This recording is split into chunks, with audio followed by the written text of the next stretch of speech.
Assalamualaikum warahmatullahi wabarakatuh. Innal hamdalillah nahmadu wa nasta'inu wa nastaghfiruh wa na'udzu billahi min shururi anfusina wa min sayyiati a'malina may yahdihillahu mudilla lahu wa may yudlil fala hadiyalah. Ashhadu an la ilaha illallah wa la syarikalah wa ashhadu anna Muhammadan abduhu wa rasuluh. Allahumma salli ala nabiyyina Muhammad wa ala alihi wa ashabihi ajma'in. Amma ba'd. Kaum muslimin rahimakumullah. Kita bertemu kembali di channel pimpinan Cabang Pemuda Muhammadiyah Kemalang.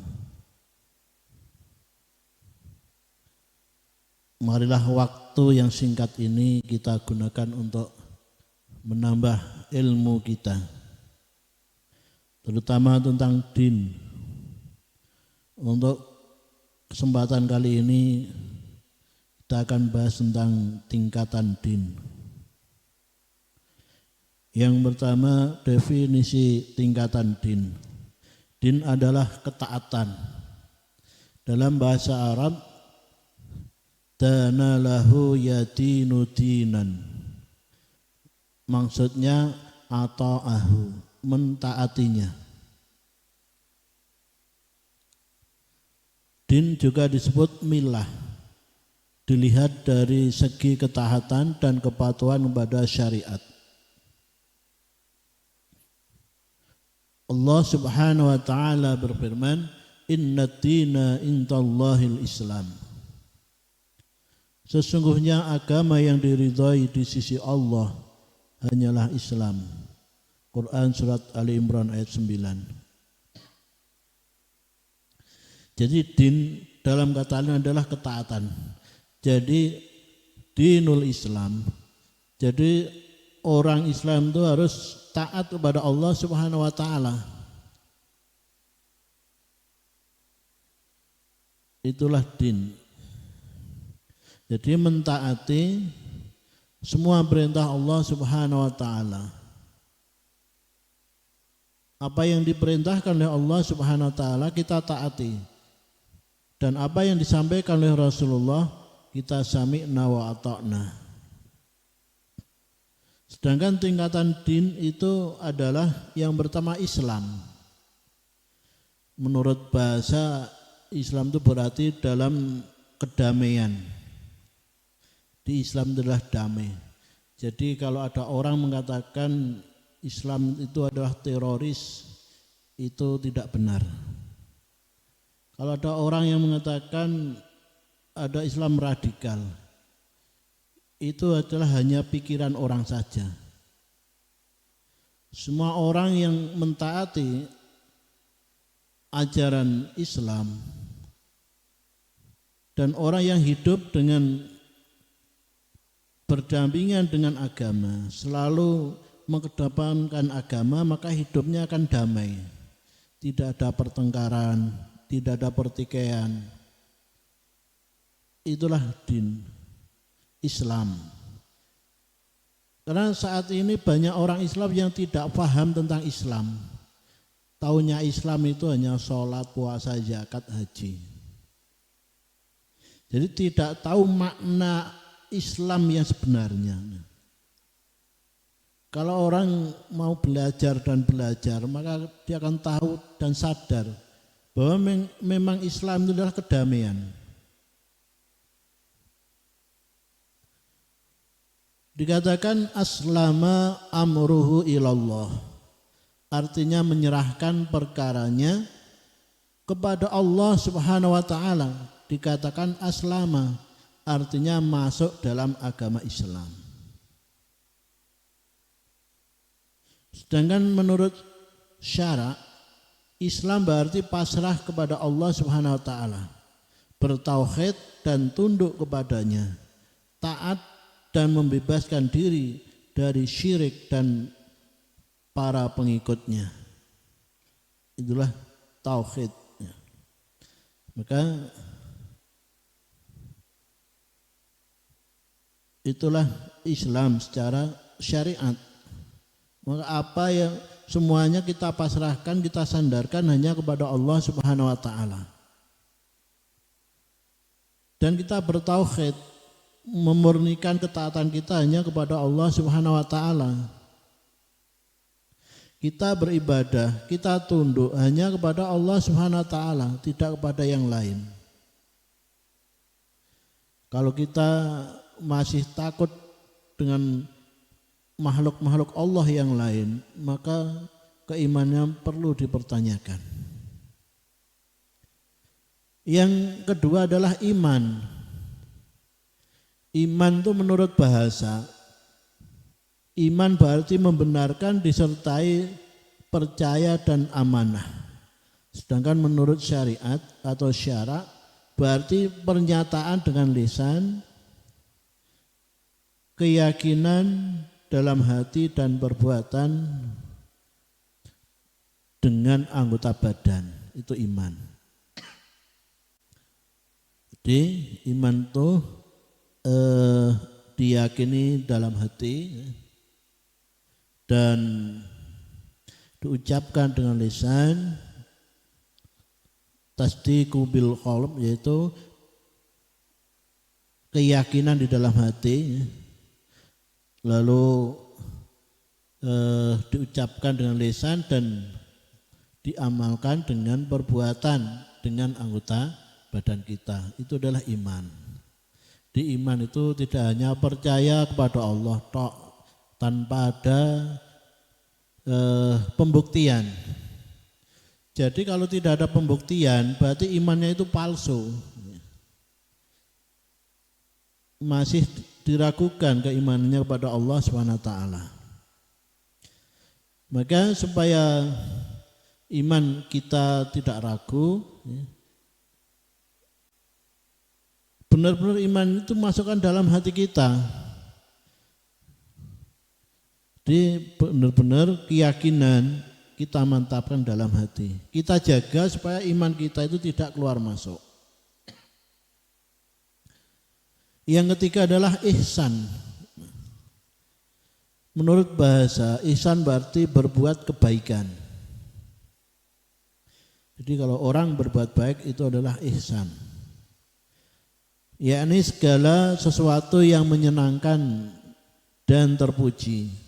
Dan kata-kata ihsan mempunyai dua sisi. Sisi pertama memberikan kebaikan kepada orang lain. Dalam bahasa Arab dikatakan ahsana ila fulan. Ia telah berbuat baik kepada si fulan. Kedua, memperbaiki perbuatannya dengan menyempurnakan dan membaguskannya. Dikatakan ahsana ala amalah. Ahsana amalahu. Jika ia telah menyempurnakan perbuatannya. Jadi tidak hanya kita berbuat baik kepada orang lain, tetapi kita juga berbuat baik dengan diri kita sendiri, membaguskan akhlak kita, perbuatan kita, ibadah kita kepada Allah. Sedangkan ihsan menurut syarak adalah sebagaimana yang dijelaskan oleh baginda Nabi Muhammad SAW dalam sabdanya, an ta'budallaha ka'annaka tarahu fa illam takun tarahu fa innahu yarak. Engkau menyembah Allah seolah-olah engkau melihatnya. Jika engkau tidak bisa melihatnya, maka sesungguhnya dia melihatmu. Hadis riwayat Bukhari dan Muslim dari hadis Umar. Syekhul Ibnu Taimiyah rahimakumullah berkata, ihsan itu mengandung kesempurnaan ikhlas kepada Allah Subhanahu wa taala dan perbuatan baik yang dicintai oleh Allah Subhanahu wa taala. Dan Allah Subhanahu wa taala berfirman, bala man aslama washahu lillahi wa huwa muhsinu falahu asruhu inda rabbih wala khaufun alaihim walahum yahzanun. Yang artinya tidak demikian, bahkan barang siapa yang menyerahkan diri kepada Allah sedang ia berbuat kebajikan, maka baginya pahala pada sisi Allah dan tidak ada kekhawatiran terhadap mereka dan tidak pula mereka bersedih hati. Dalam surat Al-Baqarah ayat 112.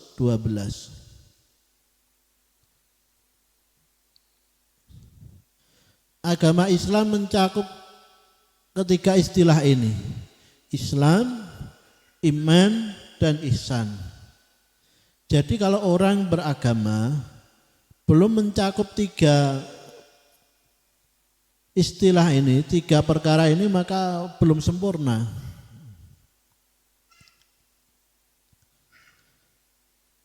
Sebagaimana yang terdapat dalam hadis Jibril alaihissalam bertanya tentang Islam, kemudian tentang iman dan ihsan. Lalu Rasulullah SAW menjelaskan setiap dari pertanyaan tersebut, kemudian beliau bersabda, inilah Jibril datang kepada kalian untuk mengajarkan din kalian.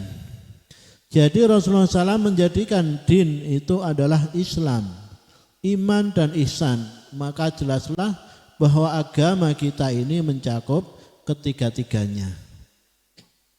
Kaum muslimin rahimakumullah, dengan demikian Islam mempunyai tiga tingkatan. Pertama adalah Islam, kedua iman, dan ketiga adalah ihsan.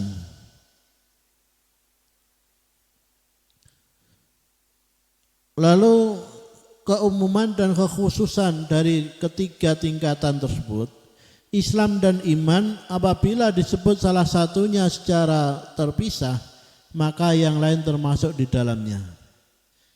Tidak ada perbedaan antara keduanya ketika itu. Tetapi jika keduanya disebut secara bersamaan, maka masing-masing mempunyai pengertian sendiri-sendiri.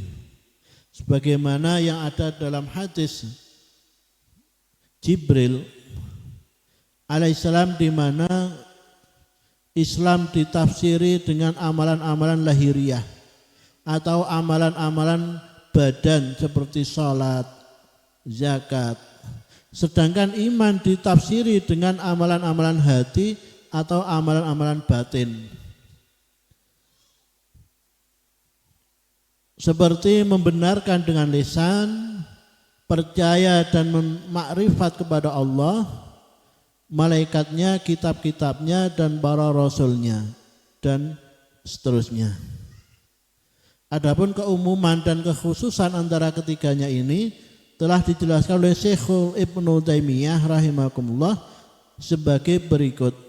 Ihsan itu lebih umum dari sisi dirinya sendiri dan lebih khusus dari segi orang-orangnya daripada iman.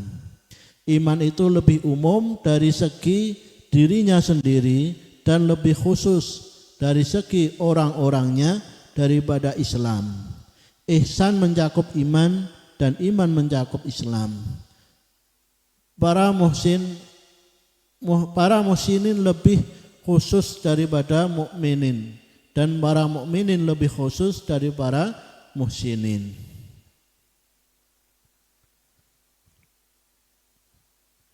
Rasulullah SAW bersabda yang artinya, ingatlah sesungguhnya di dalam jasad itu terdapat segumpal darah. Jika ia baik maka menjadi baiklah jasad itu. Maka menjadi baiklah jasad itu semuanya. Dan jika ia rusak maka rusaklah jasad itu semuanya. Ingatlah dia itu adalah hati. Hadis riwayat Bukhari dan Muslim. Kaum muslimin rahimakumullah. Lalu Allah SWT berfirman, qalatil a'rabu amanna qul lam tu'minu walakin qulu aslamna. Orang-orang Arab Badui itu berkata, kami telah beriman. Katakanlah kepada mereka, kamu belum beriman, tetapi katakanlah kami telah tunduk. Surat Al-Hujurat ayat 14. Jadi itulah tentang tingkatan din. Maka kita sempurnakanlah din kita dengan 3 tingkatan itu kita amalkan dalam kehidupan sehari-hari. Sekian dari saya, fastabiqul khairat. Assalamualaikum warahmatullahi wabarakatuh.